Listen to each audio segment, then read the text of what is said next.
بسم الله الرحمن الرحيم. السلام عليكم ورحمة الله وبركاته.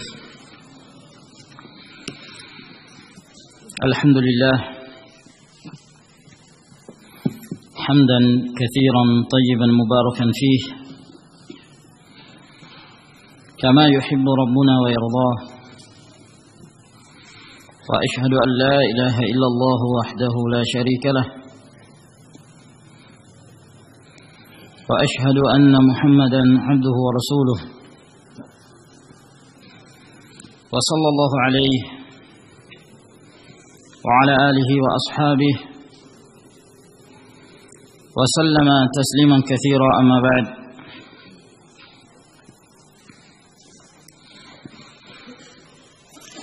معاشر المسلمين رحمكم الله،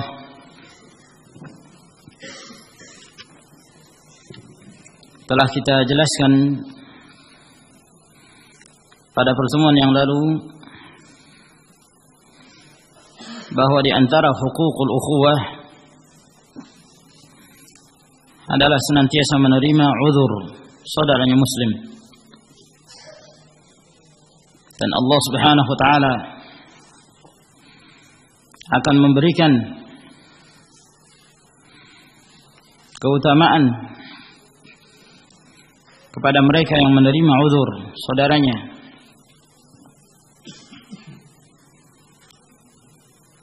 Rasulullah alaihi salatu wassalam menyebutkan sebagaimana yang telah kita jelaskan pada pertemuan yang lalu, hadis Abi Hurairah, "Man aqala musliman aqala Allahu 'athratah." Barang siapa yang melakukan al-iqalah. Apa yang dimaksud al-iqalah? Apa itu al-iqalah? Menarik kembali akad yang telah disepakati, karena mungkin dia memiliki uzur tertentu. Maka barang siapa yang melakukan al-iqalah kepada seorang muslim, maka Allah Subhanahu wa taala akan mengampuni kesalahan-kesalahannya. Kemudian kita lanjutkan pada apa yang disebutkan oleh al-muallif hafizahullah taala, "Wadh-dha'ful bashari yusibu kulla insanin." Kelemahan sebagai seorang manusia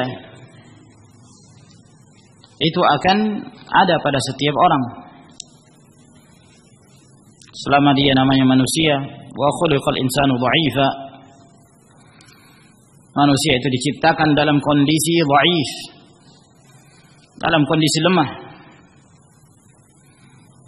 Dan di antara kelemahan manusia adalah seringnya terjatuh ke dalam kekeliruan, kesalahan. Itu adalah merupakan sifat dasar manusia, sehingga dibutuhkan untuk senantiasa membuka pintu dan melapangkan dada untuk menerima uzur saudaranya muslim. Ala tara anna akhira rajulin yadkhulul jannah. Bukankah engkau mengetahui bahwa orang yang paling terakhir yang masuk ke dalam surga, kullama a'tahu maulahu syajaratan qaribatan ilal jannah yastadhillu biha.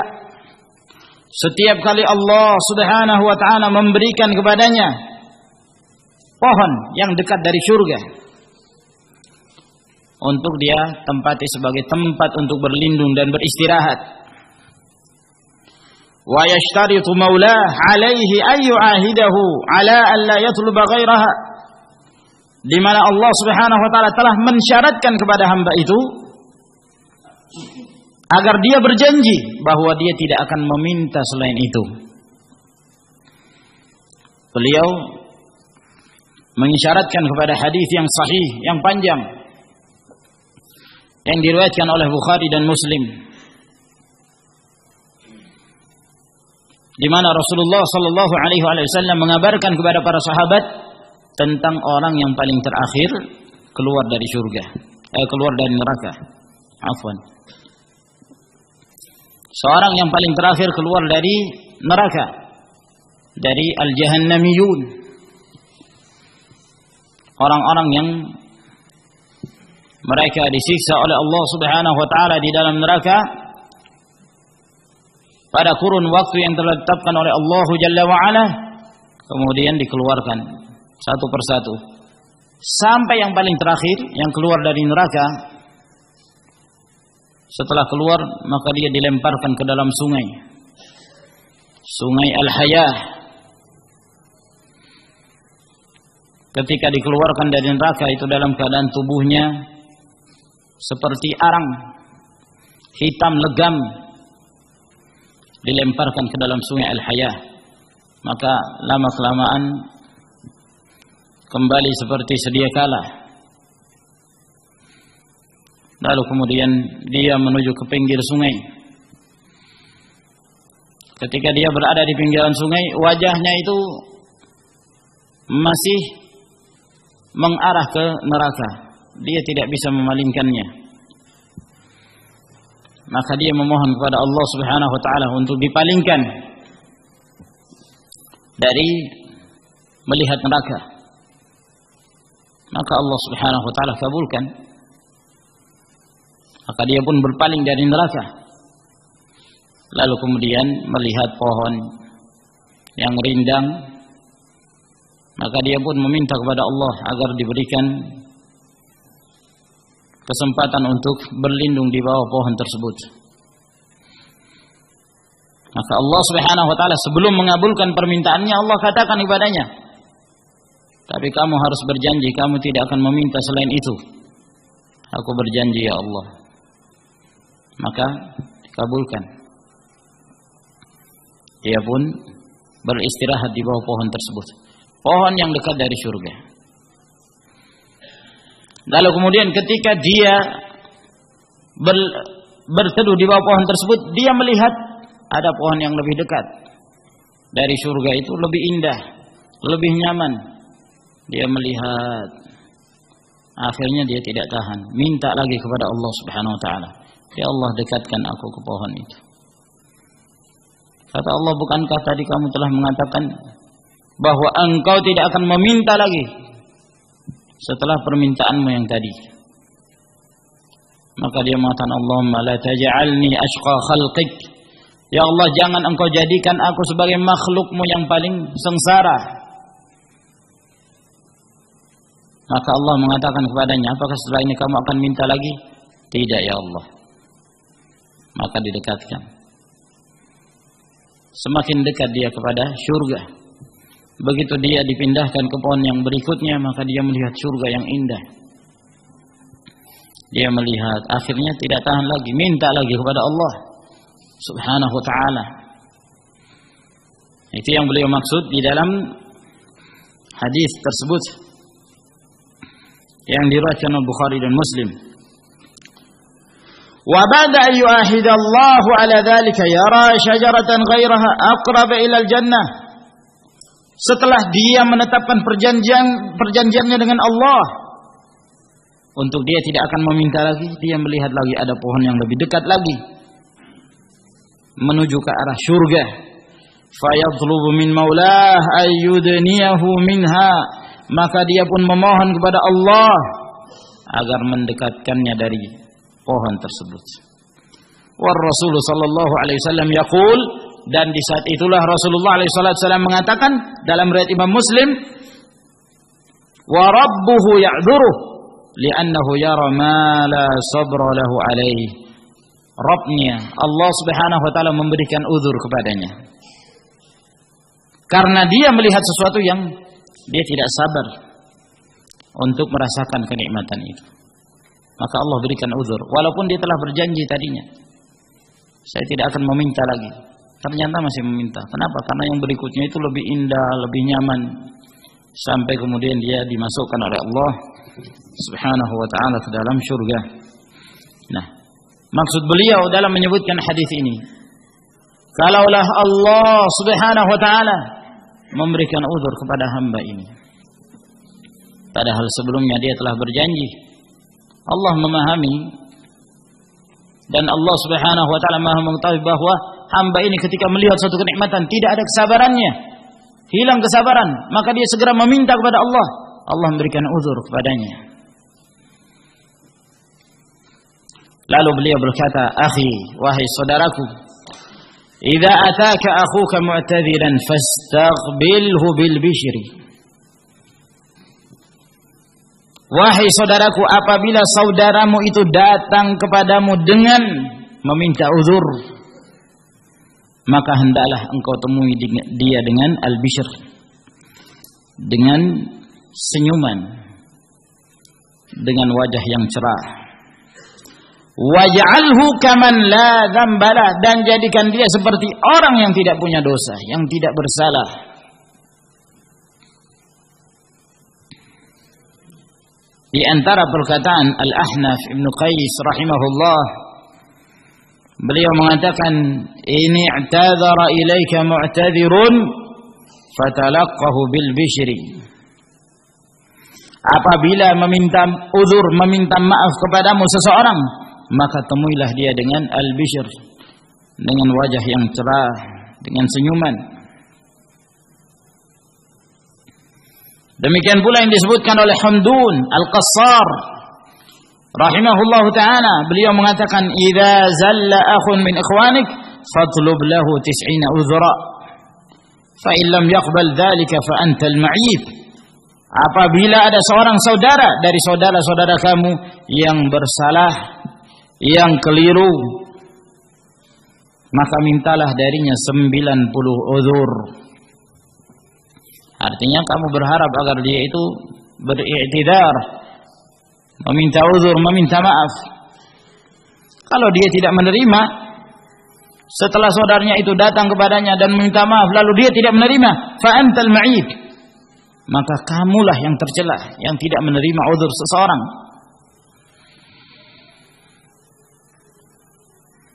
Maka temuilah dengan al-bishr.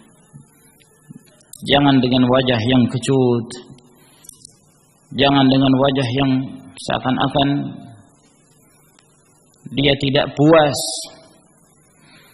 dan tidak menerima dengan sepenuh hati permintaan uzur dari saudaranya. Faj'alhu kaman la dzambalah. Jadikan dia seperti orang yang tidak punya dosa, seorang yang tidak bersalah. Wa ka'annaka bidzalika taruddu at-tahiyyata bi ahsana minhuma wa ajal.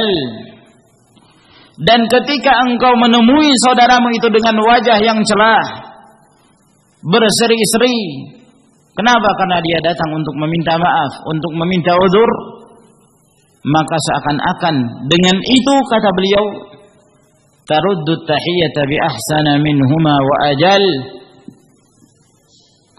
engkau telah membalas ucapan tahiyatnya dengan yang lebih baik, ya, yang diperintahkan oleh Allah Subhanahu wa taala, "Idza huyyitum bi tahiyyatin fahayyu bi ahsana minha aw rudduha."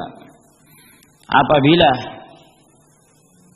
disampaikan salam tahiyat kepada kalian, maka hendaklah kalian membalasnya dengan yang lebih baik.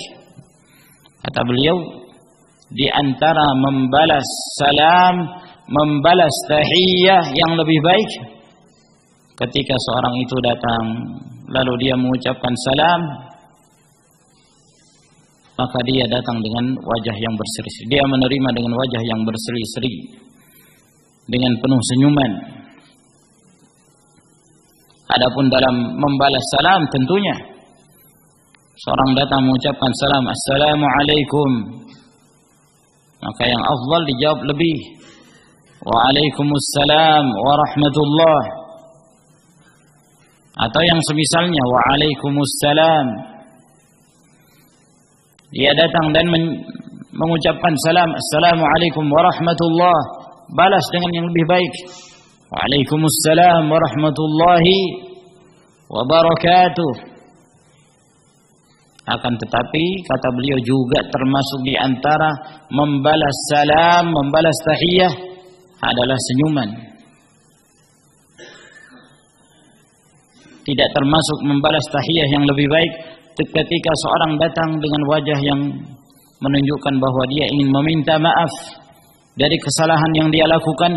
Dia datang ingin memperbaiki diri, lalu kemudian dibalas dengan wajah yang kecut, tanpa senyuman, atau bahkan mungkin dibalas dengan kemarahan. Maka ini tidak raddu tahiyyah bi ahsana minha, tidak membalas tahiyah dengan yang lebih baik. Wa lisanu halika kama qala Ibnu Rumi,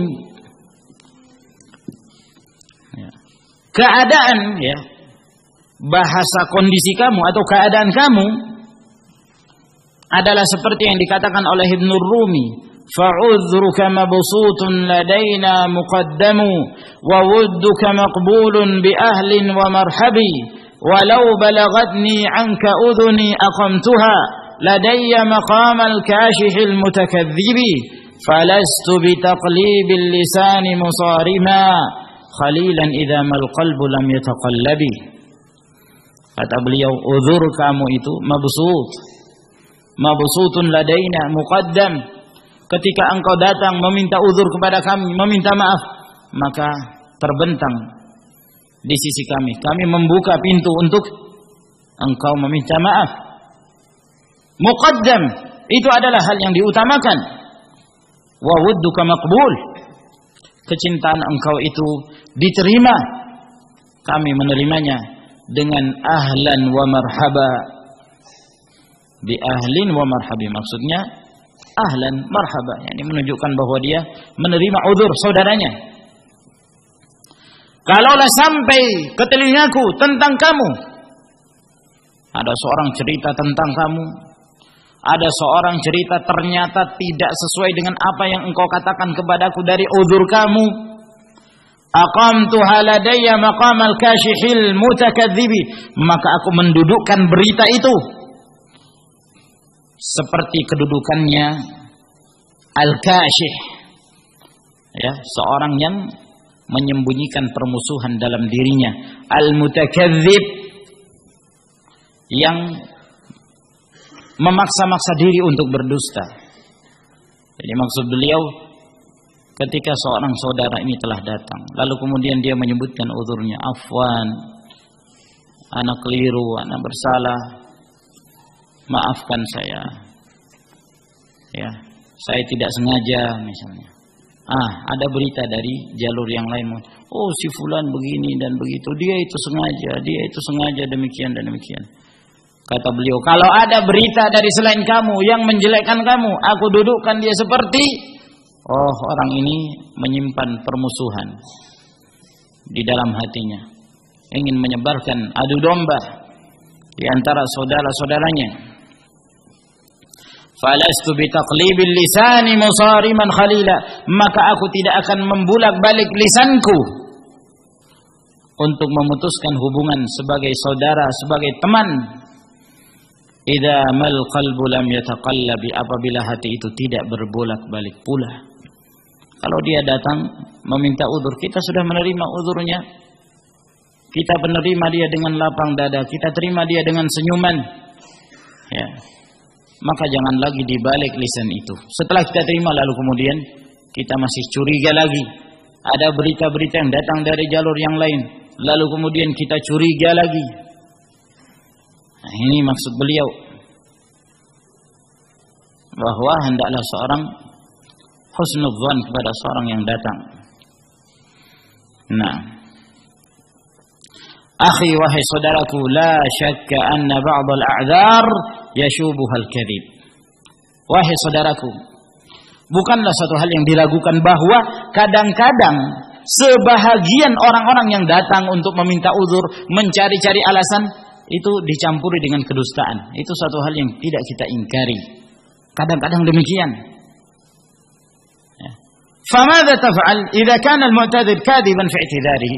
Lalu apa yang kamu lakukan? Kalau ada seorang datang meminta uzur kepadamu, ternyata apa yang dia sebutkan dari alasannya dia dusta. Dia dusta dan terbukti bahwa dia berdusta dengan uzurnya itu. Apa yang kita lakukan? Al-jawab, jawabannya kata beliau, bima sattarahu Ibnul Qayyim yarhamuhullah haitsu yaqul. Jawabannya adalah seperti apa yang telah dituliskan oleh Ibnul Qayyim rahimahullah, di mana beliau mengatakan man asaa ilaika, siapa orang yang berbuat buruk kepadamu, thumma jaa ya'tadiru an isaatik, kemudian dia datang kepadamu minta maaf dari perbuatan buruknya yang dia lakukan kepadamu, fa inna tawadhu'a yujibu 'alaika qabula ma'dziratih, sesungguhnya sikap tawadhu', sikap rendah diri mengharuskan bagi kamu untuk menerima uzurnya. Kalau kamu itu punya sifat tawadhu', rendah diri, berarti kalau tidak menerima, kebalikan dari tawadhu' adalah tarafu', merasa tinggi. Seorang dia berbuat salah dan dia mengakui kesalahan, datang kepada kita untuk meminta uzur, terima. Kenapa? Karena menerima uzur seseorang adalah merupakan tanda bahwa dia itu seorang yang tawadhu'. Haqqan kanat aw batilan, apakah permintaan uzurnya itu benar ataukah batil, jujur ataukah dia berdusta. Walaupun kata beliau, wa takilu sariratahu ila Allah, adapun yang tersembunyi di dalam hatinya serahkan kepada Allah Subhanahu wa ta'ala. Nah, ini jawabannya. Berarti kita bermuamalah, menyikapi seorang secara zahir.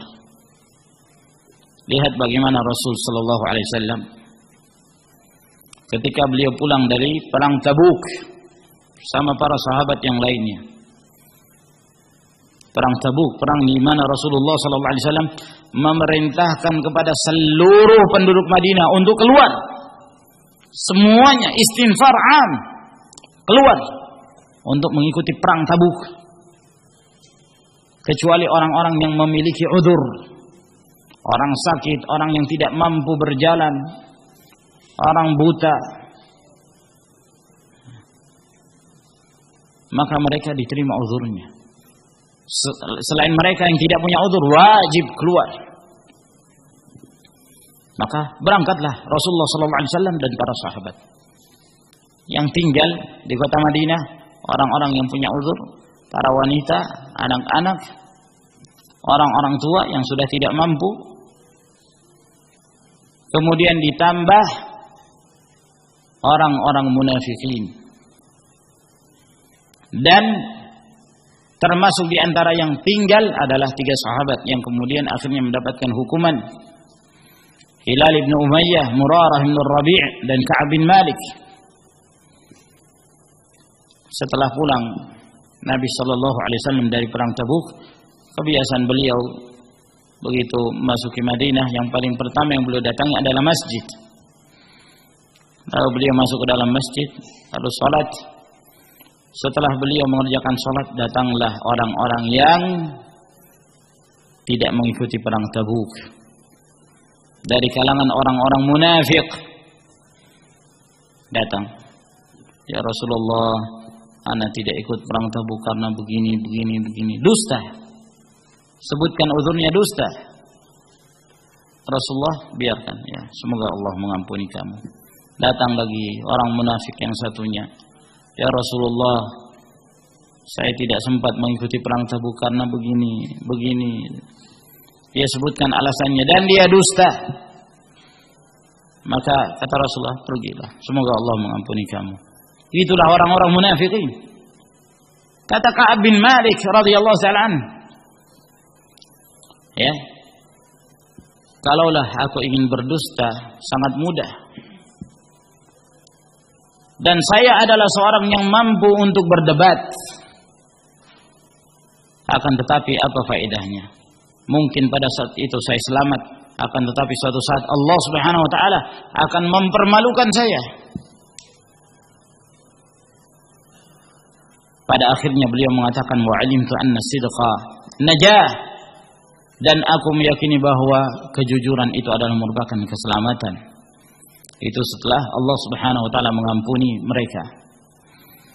Nah, datang Ka'ab bin Malik di hadapan Rasul sallallahu alaihi wasallam dan beliau mengatakan, ya Rasulullah, kalau saya ingin menyebutkan alasan, saya mampu melakukan itu. Tapi saya tidak punya alasan sama sekali. Tidak punya alasan. Demikian pula Ka'ab bin Malik menyangka bahwa dia sendirian, ternyata ada yang lain, Hilal bin Umayyah dan Murarah bin Rabi'. Maka kata Rasul sallallahu alaihi wasallam, tunggulah sampai Allah memberikan keputusan padamu. Maka Allah menurunkan firman tentang mereka, pemboikotan. Nah, Rasulullah sallallahu alaihi wasallam memboikot mereka, menghajar mereka. Nah, lihat orang-orang munafikin. Rasulullah alaihi wasallam mengetahui mereka itu dusta ketika menyebutkan uzurnya, tapi Rasulullah biarkan. Ya, urusannya nanti antara mereka dengan Allah Subhanahu wa taala.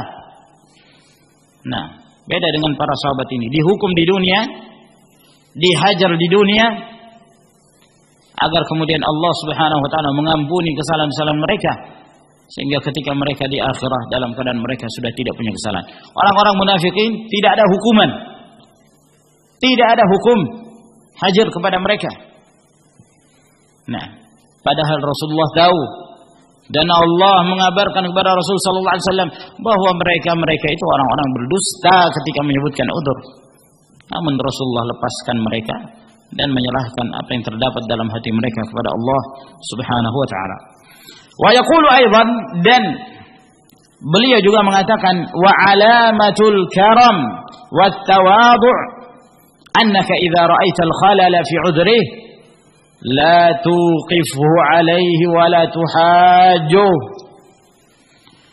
Di antara tanda kemuliaan seseorang dan tanda tawadhu'nya seseorang, bahwa di saat engkau melihat al-khalal fi 'udhrih, engkau melihat bahwa ketika ada saudaramu datang meminta udzur kepadamu, menyebutkan alasannya dari kesalahan yang dia lakukan, lalu engkau melihat kok ada keanehan pada udzur yang dia sebutkan ini.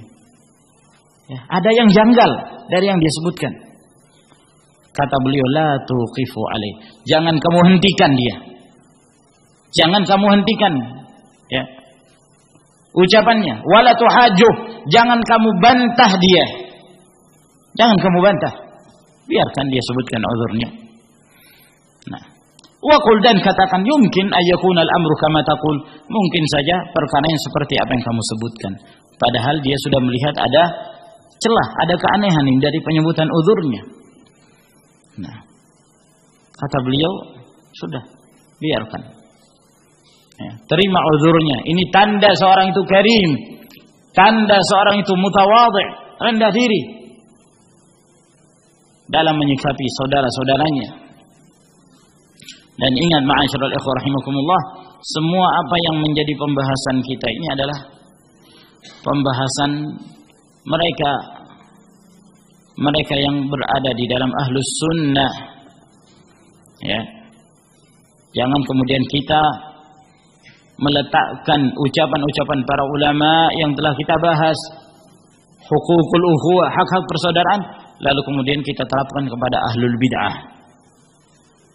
Ya, ada seorang ahlul bid'ah datang minta udzur, afwan. Oh iya, saya terima, semuanya diterima. Lain pembahasannya. Pembahasan ahlul bid'ah, pembahasannya lain. Masalahnya tahdzir kalau kepada ahlul bid'ah, atau hajar kepada ahlul bid'ah. Nah, tidak ada uzur kalau ahlul bid'ah itu. Ya, maka jangan dicampur adukkan. Jangan dicampur adukkan. Oleh karena itu, seperti kitab Al-Allamah Al-Syeikh Abdul Muhsin Al-Abbad, salah seorang ulama Madinah.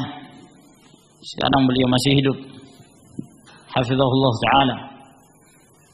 Ketika beliau mengeluarkan sebuah kitab yang berjudul Rifqan Ahlus Sunnah. Rifqan Ahlus Sunnah, yang artinya lemah lembutlah wahai Ahlus Sunnah. Lemah lembutlah. Ya, walhasil isinya menceritakan tentang pentingnya seorang Ahlus Sunnah itu lemah lembut di dalam dakwahnya, lemah lembut kepada saudara-saudaranya, jangan bersikap keras kepada mereka. Ya, jangan kasar kepada mereka. Oh, ini bukan main gembiranya al-hizbiyun, ahlul bid'ah. Nih, lihat nah. Berarti Ahlus Sunnah selama ini keras ini. Ya. Syekh Abdul Muhsin aja enggak setuju. Ya. Jangan kalian itu terlalu keras kepada yang menyelisih kalian. Kalau kalian tidak senang kepada mereka, jangan. Wah, pada gembira semua. Dari Ihya'ut Turath, pembela Abdurrahman Abdul Khaliq, gembira. Ini kitab cocok untuk dibahas. Ramai daurah-daurah di Indonesia dan di luar Indonesia. Ya. Orang-orang At-Turath, ya, dari kalangan Sururiyin, demikian pula dari kalangan Hasaniyin, pengikutnya Abul Hasan, yang terfitnah dengan bid'ah hizbiyah.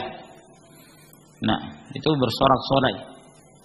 Nah, lalu menjadikan buku ini menghantam Ahlus Sunnah. Ahlus Sunnah ini, kalian selama ini keras. Jangan kalian terlalu keras menyikapi orang-orang yang selama ini bermuamalah dengan Ihya'ut Turath, yang selama ini mendapatkan harta dari Ihya'ut Turath. Katanya begitu. Jangan kalian terlalu keras. Ya, itu kan masih perselisihan ulama. Nah, ingin dimentahkan peringatan-peringatan para ulama dari kesalahan-kesalahannya Abdurrahman Abdul Khaliq, yang mencela para ulama, mencela guru-gurunya sendiri. Abdurrahman Abdul Khaliq menuduh para ulama itu jahil dengan kondisi yang ada di zaman sekarang ini. Ya, menuduh bahwa semacam Syekh Al-Albani atau Syekh bin Baz atau Syekh Muhammad Al-Amin Asy-Syinqiti itu mereka, ya, istilahnya ulamaul haid wan nifas. Mereka ulama dalam permasalahan haid nifas saja, tidak mengerti tentang kondisi sekarang. Apa strateginya orang-orang Amerika, apa tipu daya orang-orang Yahudi, itu tidak mengerti para ulama katanya. Lalu yang mengerti siapa? Abdurrahman Abdul Khaliq. Siapa lagi? Salman Al-Audah. Siapa lagi? Safar Al-Hawali. Siapa lagi? Aid Al-Qarni.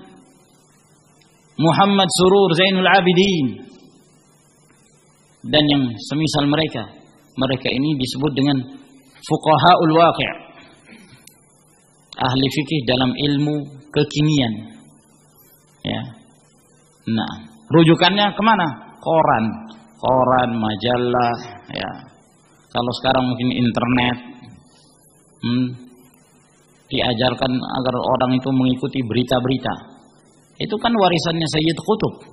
Sayyid Qutb yang diketahui orang yang paling pertama yang membagi ulama itu menjadi dua. Ulama dalam masalah ilmu syariah dengan ulama dalam masalah waqi'. Ya. Lalu dia mengatakan bahwa ulama dalam ilmu syariah sekarang ini belum terlalu penting untuk digunakan, dimanfaatkan. Yang terpenting sekarang ini adalah ulamaul waqi'. Ulama yang mengerti tentang kondisi kekinian. Siapa itu? Lalu dia menganjurkan supaya ada sekelompok orang, ya, yang mereka itu mempelajari bahasa Inggris, bahasa Perancis, supaya bisa membaca majalah-majalah, koran-koran dengan bahasa tersebut. Mereka khusus membahas itu dan membaca itu sehingga mereka menjadi ulama. Ya, berarti yang paling cocok menempati posisinya adalah para wartawan. Wartawan, panggil wartawan dari Perancis, wartawan Inggris, atau wartawan Indonesia yang diajari bahasa Inggris dan Perancis. Mereka lah yang jadi para ulama. Ulama syariah disingkirkan. Mereka tidak mengerti waqi'. Ini. Ya. Nah. Ihya'ut Turath dibela. Ihya'ut Turath yang di Kuwait itu menjadi partai, ya. Duduk di kursi-kursi parlemen. Ya. Turut serta dalam pesta demokrasi, sampai di antara mereka sudah ada yang jadi menteri partai. Nah, lalu katanya tidak boleh dipermasalahkan orang-orang yang mengambil harta dari mereka. Para ulama telah mengingatkan, di mana Ihya'ut Turath muncul di sebuah negeri, pecah Ahlus Sunnah. Kenapa? Karena dia memakai pakaian Ahlus Sunnah. Sehingga orang menyangka, Masya Allah, si fulan Ahlus Sunnah. Ya. Yang diajarkan, Masya Allah, Usulul Thalathah, fikihnya Bulughul Maram, Umdatul Ahkam. Kok sama ya? Ya, tapi kok enggak ketemu-ketemu? Nah, ini kadang-kadang yang membingungkan sebagian mereka yang masih awal dalam mengenal dakwah salafiyah. Nah, tapi seorang yang mengetahui siapa itu Ihya'ut Turath, ya.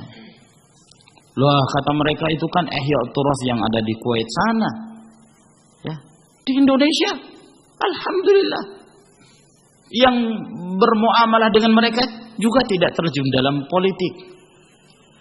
Subhanallah. Mungkin sekarang belum, karena belum ada kesempatan. Ya. Mungkin sekarang belum karena jumlahnya masih kecil. Nah, tapi pemikiran-pemikirannya, siapa yang diutus oleh Abdurrahman, oleh Ihya'ut Turath ke Indonesia?